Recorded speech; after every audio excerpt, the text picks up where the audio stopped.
Amados irmãos e amadas irmãs, hoje realizaremos uma jornada pela segunda parte da análise do significado e das repercussões do cometimento da blasfêmia contra o Espírito ou contra o Espírito Santo de Deus. Gostaria de começar repetindo talvez uma das frases mais terríveis pronunciadas por nosso Senhor Jesus Hamashia. A blasfêmia contra o Espírito não será perdoada. Agora sim, continuando, não é demais repetir que esse pecado é caracterizado por uma rejeição consciente, deliberada e persistente. Não é um fato ocasional da obra do Espírito Santo, atribuindo-a ao maligno. Esse repúdio culmina em um estado de endurecimento do coração, que impede o arrependimento. Consequentemente, o perdão. A gravidade desse pecado convoca-nos a uma profunda reflexão sobre a natureza da graça e do perdão divino. A Bíblia ensina-nos, em diferentes oportunidades, que o Altíssimo Deus é infinitamente misericordioso. E isso é fato.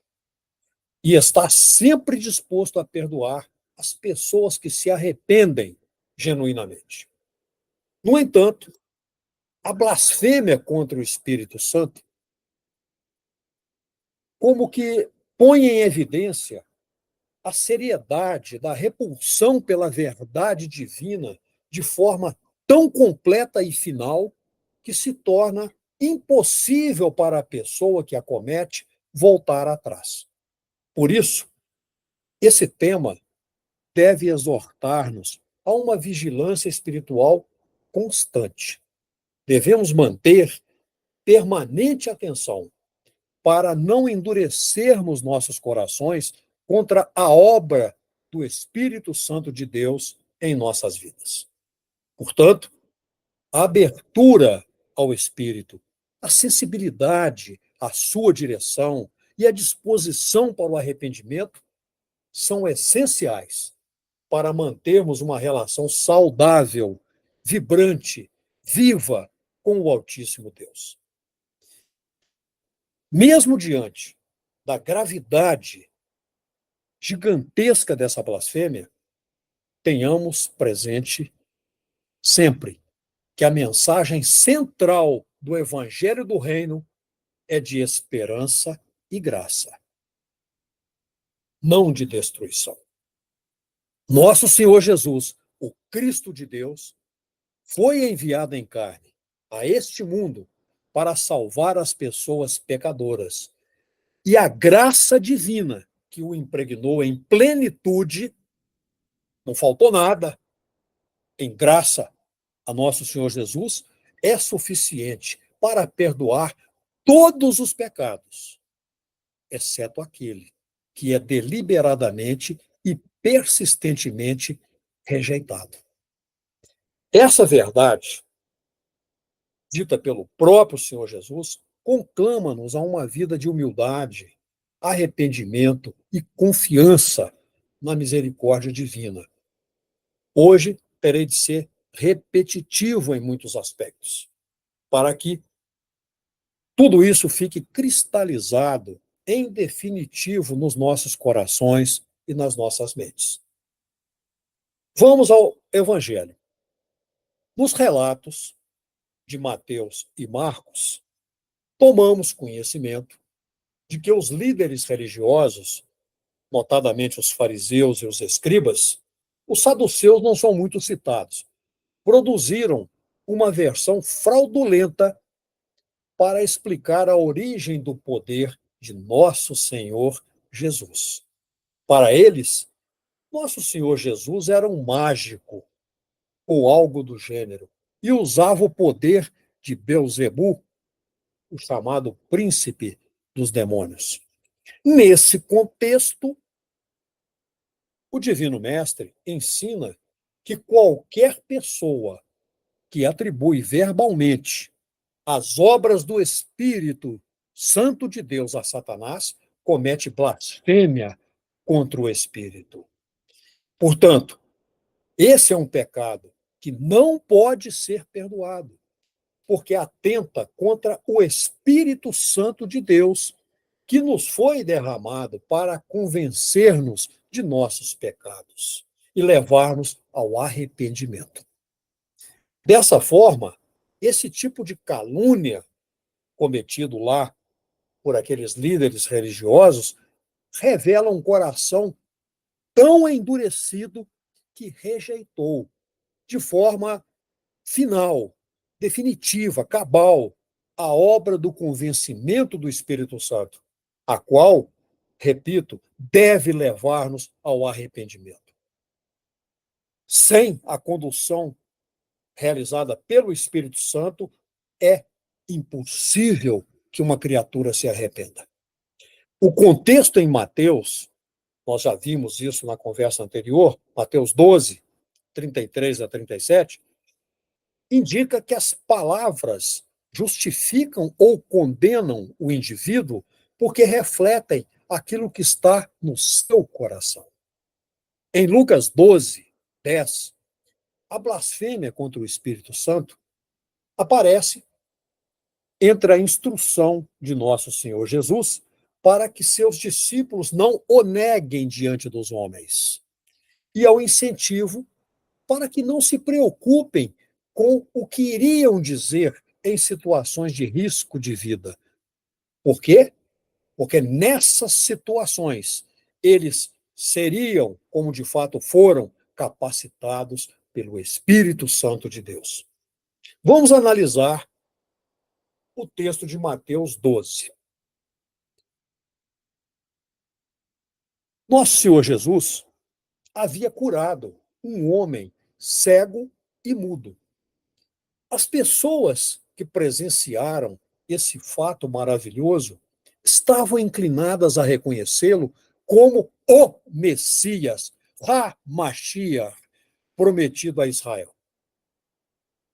Contudo, aqueles religiosos, donos do poder, tomados pelo ciúme exacerbado e com o coração totalmente endurecido, começaram a caluniar o Divino Mestre, atribuindo a origem dos seus poderes, como já falamos, a Satanás, inventando mentiras ao povo para que não crescem no Evangelho nem nele, no Evangelho pregado por ele e nem nele próprio. Nosso Senhor Jesus, então, refuta esses argumentos falaciosos e mostra a essas pessoas como a lógica dos religiosos era falha e sem sentido. Propondo uma simples pergunta, profunda, que tocou certamente não só o entendimento, mas o coração das pessoas que ali estavam ouvindo-o. Perguntou nosso Senhor Jesus: como alguém pode usar o poder do príncipe dos demônios contra os próprios demônios? Um reino dividido não permanece de pé? Dessa forma, nosso Senhor Jesus prova que havia uma guerra, e ainda há, entre o reino de Deus e o reino das trevas. De fato, nós sabemos que em seu ministério, nosso Senhor Jesus estava derrotando o poder das trevas com a obra do Espírito Santo de Deus. Aqui, nós precisamos abordar um ponto que me parece crucial, que deve ser compreendido como pré-requisito para prosseguirmos. Antes de qualquer coisa a ser dita na sequência, é fundamental esclarecermos o que não é blasfêmia contra o Espírito Santo. Ou seja, para compreendermos o que é a blasfêmia contra o Espírito Santo de Deus, é preciso destacarmos aquilo que não é. Por exemplo, a incredulidade final não é blasfêmia contra o Espírito Santo, mas a rejeição total e irrevogável de Jesus, o Cristo de Deus, que é atribuída à pessoa que permanece incrédula até a morte. Ou seja, aquela pessoa que declara, mesmo no final da vida, nos estertores dos últimos momentos, que é incrédula, ela não está cometendo blasfêmia contra o Espírito Santo, mas ela está rejeitando total e irrevogavelmente o ato redentor, o sacrifício redentor de nosso Senhor Jesus, o Cristo de Deus. Esse pecado nós entendemos como um pecado imperdoável, mas por outro motivo, porque não há oportunidade de salvação depois da morte. O contexto lá em que o Senhor Jesus falou da blasfêmia imperdoável eternamente contra o Espírito Santo de Deus, é que o pecado, aquele pecado, não é algo que se comete no leito de morte, mas em vida, de forma consciente, deliberada e repetida. Segundo, a blasfêmia contra o Espírito Santo de Deus não se configura quando alguém rechaça por um tempo a graça de Deus. Uma vez que muitas pessoas vivem na ignorância, na desobediência por longos anos e depois são convertidas ao Senhor Jesus. Esse é o caso, talvez, da totalidade de nós aqui nesse momento.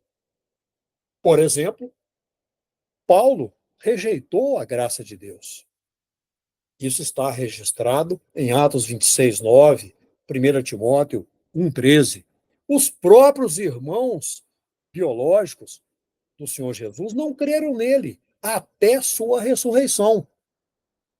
João registrou isso no seu capítulo 7, verso 5. Mas depois tornaram-se pessoas crentes, tementes a Deus.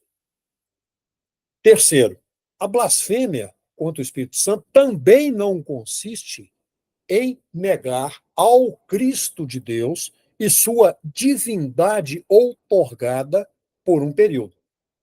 Recordemos que muitas pessoas assim o fizeram. Já citei uma, Saulo de Tarso, depois chamado Paulo, mas, depois de sua conversão, tornou-se, como sabemos, um dos maiores defensores do Evangelho e do próprio Cristo ressurreto. 4.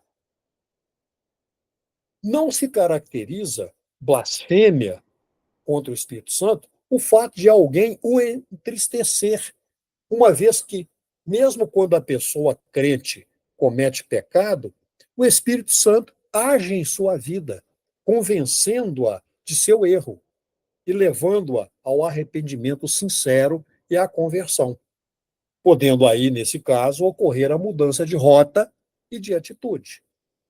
Nada disso se configura no conceito de blasfêmia contra o Espírito Santo. Agora, vamos entrar no assunto. Chegamos à rubrica de pecados contra o Espírito Santo.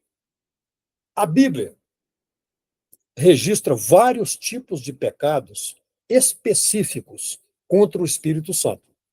Vou mencionar aqui os 5 que encontrei mais relevantes. Mentir ao Espírito Santo. Atos 5:3. Apagar o Espírito. 1 Tessalonicenses 5:19. Entristecer o Espírito Santo. Efésios 4:30. Rejeitar ou desprezar o Espírito Santo. 1 Tessalonicenses 4:8. E, finalmente, blasfemar contra o Espírito Santo. Mateus 12, 31, Marcos 3, 28, 29, Lucas 12, 10. Nesse ponto, provavelmente, vocês dirão que, em tese, nós aprendemos, e estarão dizendo a verdade, que todos os pecados poderiam ser perdoados, desde que houvesse arrependimento. Nesse caso, poderíamos dizer até mesmo a blasfêmia contra o Espírito Santo. No entanto, há um fator que torna essa blasfêmia imperdoável. Quem comete esse tipo de pecado de forma deliberada não se arrepende do que fez. E o texto que ilustra muito bem essa realidade está lá em Hebreus 6, 4 a 6, que passo a ler. É impossível, pois, que aqueles que um dia foram iluminados e provaram o dom celestial e se tornaram participantes do Espírito Santo e provaram a boa palavra de Deus e os poderes do mundo vindouro e desviaram-se do caminho certo, é impossível que sejam outra vez restaurados para arrependimento, visto que, de novo, estão levantando sobre uma estaca para si mesmos o Filho de Deus e expondo-o à infâmia pública. Então, vamos detalhar mais essa questão aí, respondendo a uma pergunta: quem é uma pessoa que blasfema contra o Espírito Santo? Como podemos identificá-la? É aquela na qual se encontram estruturadas as seguintes características. Não estou querendo esgotar o assunto, mas vou citar aquilo que me parece principal. Ela foi iluminada, estou me baseando no texto que acabamos de ler, recebeu o conhecimento e tornou-se consciente de seus atos. Provou o dom celestial, tornou-se participante do Espírito Santo, provou da boa palavra de Deus, provou os poderes do mundo vindouro, recaiu. Por isso, não se arrepende. Vamos agora fazer um paralelo, analisando nas Escrituras alguns exemplos de pecados horrendos, para dizer o mínimo, que foram perdoados por Deus, porque não se enquadraram nos critérios que acabei de apresentar. Por exemplo, o rei Manassés era idólatra, cruel, feiticeiro, assassino, inclusive matou o próprio filho, queimou o próprio filho para Moloque, mas arrependeu-se. Isso merece uma pesquisa depois, no segundo livro de Reis, capítulo 21. Nabucodonosor era um déspota sanguinário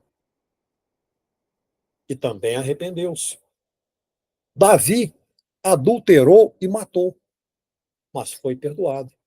Saulo de Tarso perseguiu a igreja de Deus, mas foi convertido e perdoado e salvo. Maria Madalena era possessa, mas foi transformada pelo Senhor Jesus. Mas voltando então à questão. As repetições que estou fazendo são intencionais e visam principalmente as pessoas que estão fora da igreja de Deus. Mas por que, então, a blasfêmia contra o Espírito Santo não tem perdão?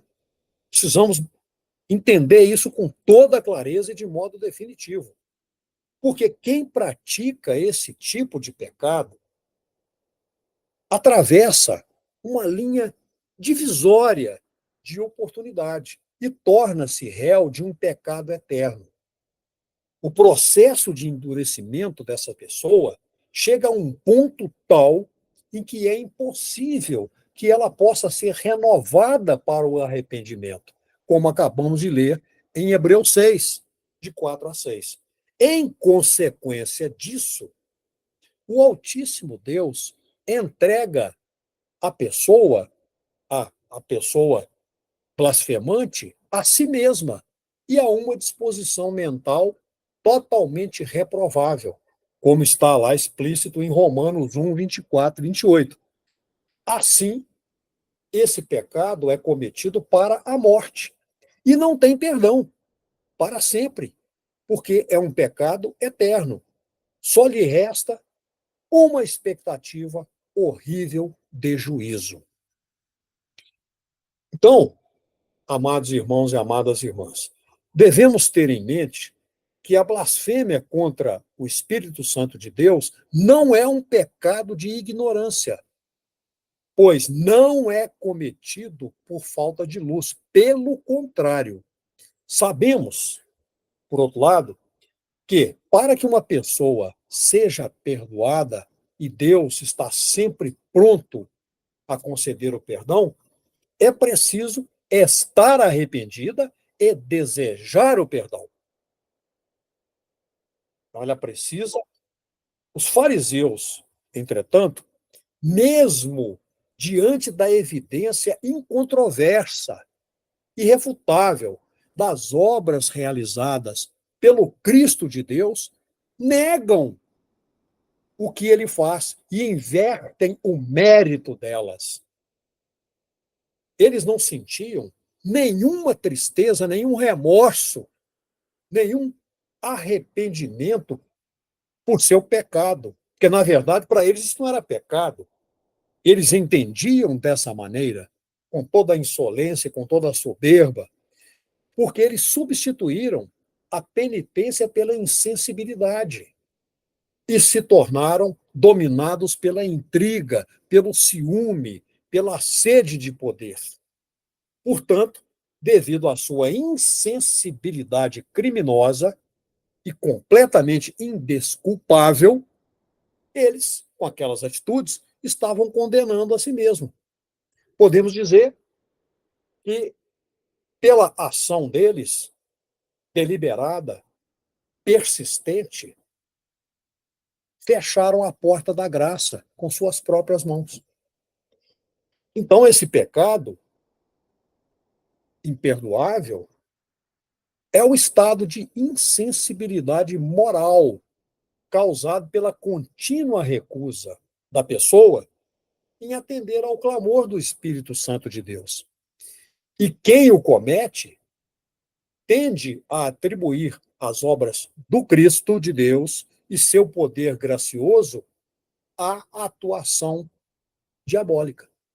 Por isso, o pecado ocorre em uma condição na qual a sensibilidade espiritual da pessoa que o comete está morta e o arrependimento se tornou moralmente impossível. Resumindo, a blasfêmia contra o Espírito Santo de Deus é o resultado de um gradual progresso no cometimento do pecado. Há uma gradação que eu vou fazer a tentativa de expor aqui. De qualquer maneira, Paulo aborda a questão em Efésios 4:30. Ele fala o seguinte: e não entristeçais o Espírito de Deus, no qual fostes selados para o dia da redenção. Então, se a pessoa entristece o Espírito, inicialmente, até aí não houve blasfêmia contra o Espírito Santo, mas entristeceu o Espírito, mas não há arrependimento, a condição se agrava e sobrevém um estágio pior, que é a resistência ao Espírito. Está em Atos 7:51, que vou ler. Homens teimosos e incircuncisos, de coração e de ouvidos, vós sempre resistis ao Espírito Santo, tal como fizeram vossos pais, também vós o fazeis. Então, observe, primeiro a pessoa entristece o Espírito Santo de Deus e não se arrepende. Na sequência, ela se torna resistente ao Espírito ela desenvolve essa resistência à atuação do Espírito Santo de Deus sobre ela. E, se essa resistência persistir, desenvolve-se tanto que o Espírito Santo é apagado nessa pessoa. 1 Tessalonicenses 5,19. Não apagueis o Espírito. E, finalmente, instala-se a blasfêmia contra o Espírito Santo. Mateus 12, 31 a 32, que nós já lemos.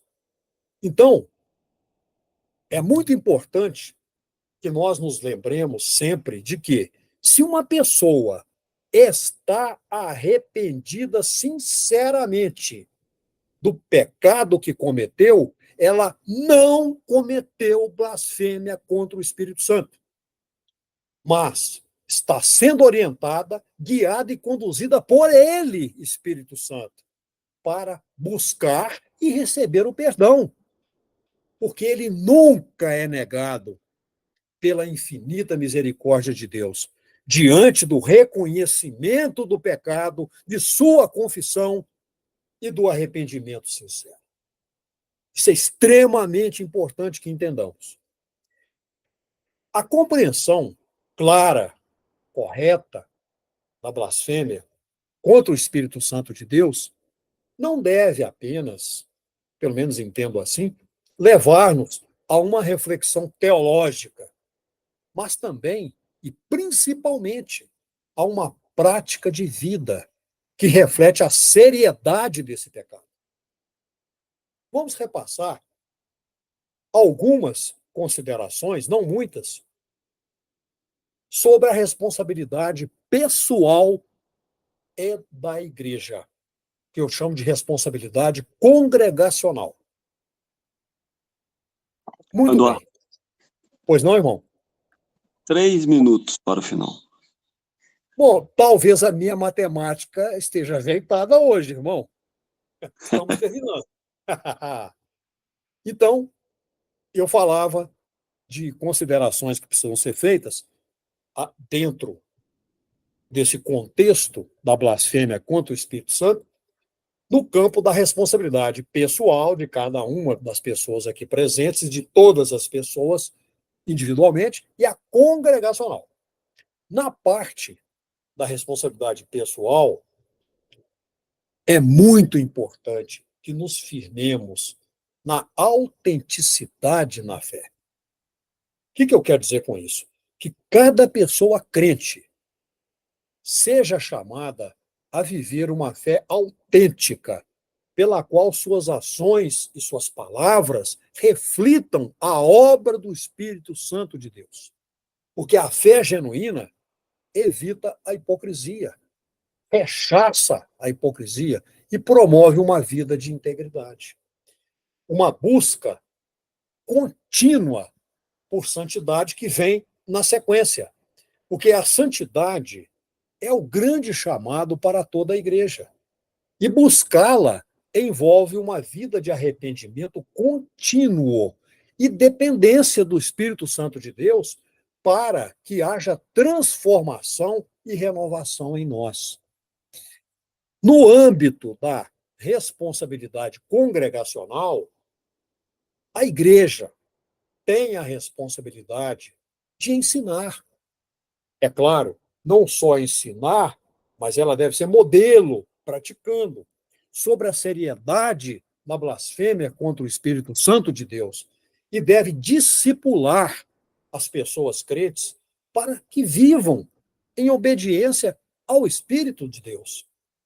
A irmandade integrante da igreja deve estar atenta às necessidades espirituais de cada pessoa que compõe a congregação, devendo despender cuidado e orientação para as pessoas que possam estar lutando com dúvidas ou, quem sabe, até já resistindo ao Espírito Santo de Deus. Amados irmãos e amadas irmãs, a igreja, como corpo de nosso Senhor Jesus Hamashiach, é convocada a ser uma comunidade especialíssima, no seio da qual a obra do Espírito Santo de Deus é reconhecida, honrada e promovida. Quero deixar aqui 3 exortações para a igreja. Primeiro, vamos promover um ambiente de sensibilidade ao Espírito Santo. É o que vimos fazendo. Cultos e reuniões como essa de adoração, serviço, louvor, oração, porque nesses momentos nós estamos em busca, nós estamos requisitando a presença do Espírito Santo de Deus. E neles a congregação será encorajada a tornar-se cada vez mais receptiva e sensível à sua direção. Incentivar testemunhos e compartilhamento de como o Espírito Santo de Deus tem trabalhado em nossas vidas. Porque aqui estou me incluindo na congregação. Isso vai robustecer nossa fé e encorajar outras pessoas a serem receptivas à obra do Espírito Santo.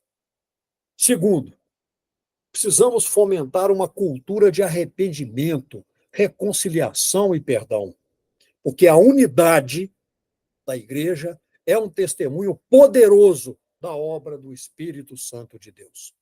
Terceiro, devemos capacitar a congregação para a prática do evangelismo verdadeiro.